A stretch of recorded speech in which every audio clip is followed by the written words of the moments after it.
সাত-আট বছর ভিতরে আপনার চাউলের গুঁড়া আছে, মুগের ডাল আছে, একটু বেসন আছে।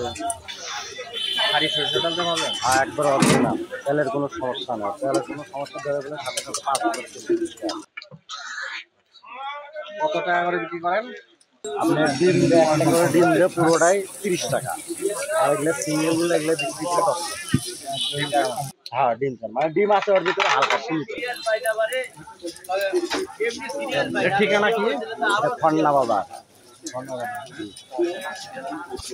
হ্যালো ভিউয়ার্স, আসসালামু আলাইকুম। আমি এখন দাঁড়ায় আছি খন্না বাজারের এই জায়গায়। এখানে মূলত আসার কারণ হচ্ছে খুলনার যে বটবাজি সেটা খাওয়ার উদ্দেশ্যেই বগুড়া থেকে রওনা দিয়েছিলাম।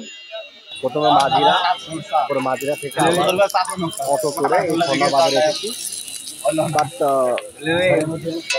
ঈদের যেহেতু কোরবানি ঈদ গেছে, সেক্ষেত্রে বটের যে দোকানটা বসে সেটা এখনো বসেনি। বাট নতুন একটা আইটেমের সাথে পরিচিত হলাম। চলুন দেখি কেমন এটা।